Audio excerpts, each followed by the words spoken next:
So, Mike from Marianas Trench, how's it going with you these days? It's going very well. Just finished the Canadian tour and a little bit of downtime, sort of. Not on tour anyway, so it's catch up on sleep and nutrition and exercise time. So, where are you guys gonna go next? We're going back to Toronto for Canadian Music Week, and we're doing a thing for Chum FM. We have a college show around there, and we're doing some press while we're there. Indie Music Awards, and home for about a week again, and then going to the Junos for a couple days, and then doing about a 10-day thing in the U.S. Around Easter weekend, but not on that weekend. And then we're home for a little bit. I actually don't know the schedule after that. There's more stuff coming up. I just haven't looked at the most current calendar. Now, Mike, you guys just played, Halifax, Nova Scotia, and the Maritimes. How was that this time around? Amazing, man. That's our biggest Maritimes play we've had. The crowd was awesome. I had a really good time. It was one of the best vibes of the tour. Could it be too that the people don't get to see Marianas Trench that often, in the Maritimes? Yeah, that's possible. We haven't been there as much as we'd like to. It's a little bit. We hardly ever get past Ottawa, I guess. So we don't get a lot of show offers in Montreal. We haven't, and then just to go all the way to the Maritimes, it's a long way to go for a couple of shows usually.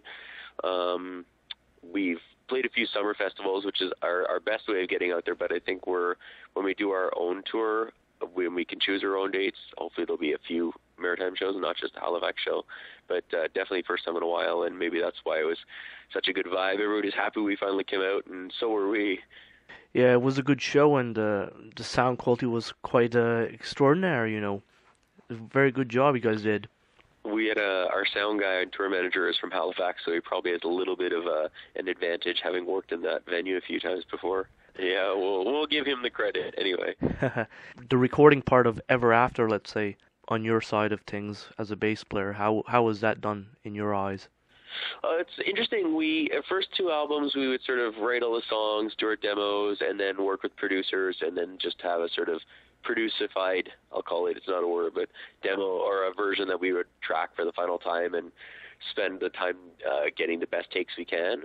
With this album, we were doing them one song at a time, and rather than we would sort of have a demo version of the instruments, but go for a final vocal quality take the first time, so it's fresh and inspired, and then we would just replace the parts with we would then play our parts and replace the demo version ones with the best quality and best sound and all that stuff we could get.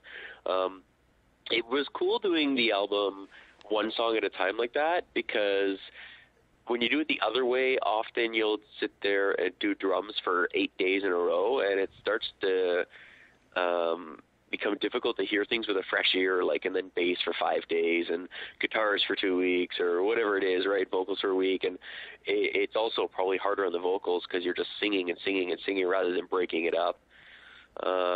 So I actually like this method, and it's nice to get a song, written and finished, once it's done already, it's done in a week, rather than, you have all these bones and then try to fill up the body by the end. What's some of the equipment you guys used, let's say, for this? Oh, I don't know a lot of the studio technical stuff. I know what I used. I have an Ampeg SVT Heritage Classic amp, which is a pretty sweet US-made one. I think every one of the tracks on bass was played on a Mark Hoppus Fender PB bass.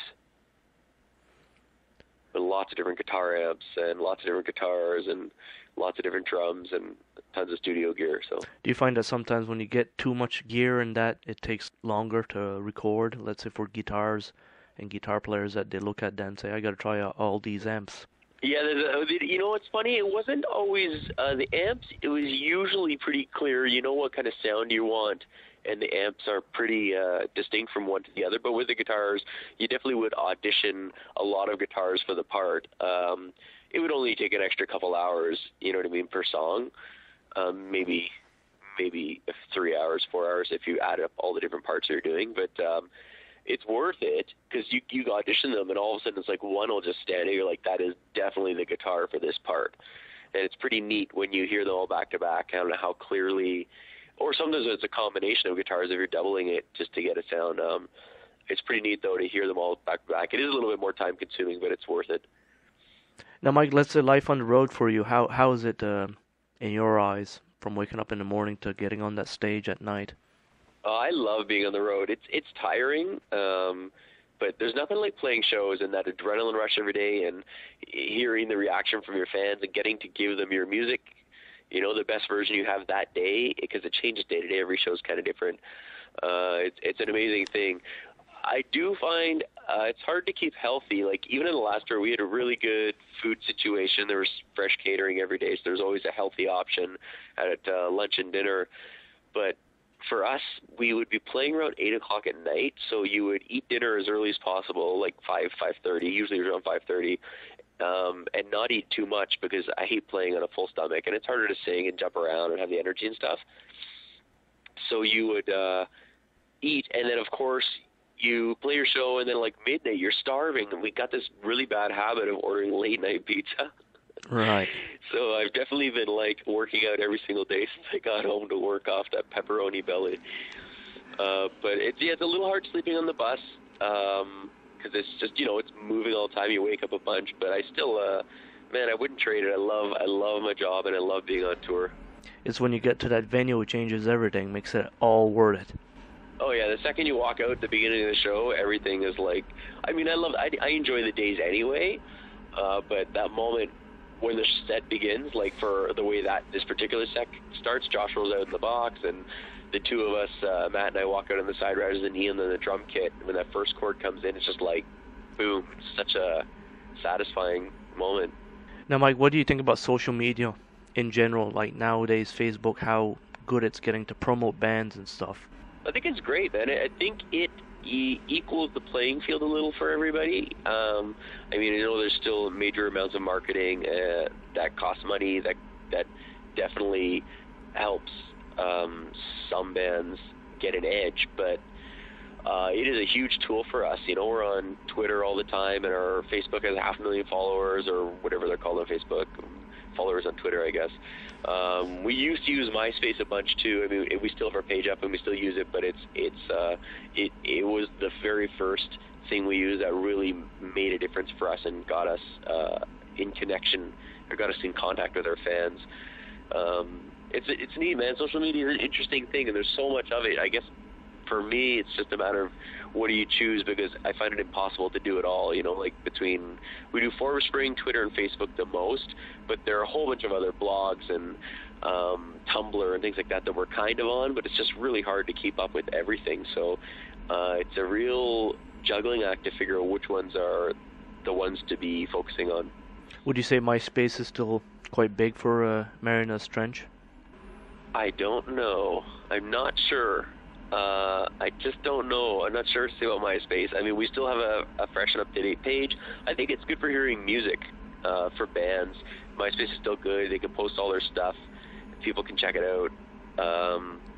I just know it doesn't feel like it's as immediate as Facebook.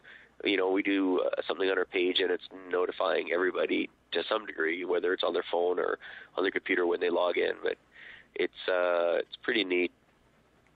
I don't know what the comparison is, though. I'd have to actually check analyticals. Is that what it's called? I think to see what's happening. Well, Mike, been a pleasure talking to you about all this things in life and Marianas Trench and social media, etc. And look forward to seeing you guys back in Halifax, Nova Scotia. Absolutely. Thank you for the interview. You're welcome, and you have a good one. Thanks, man. You too.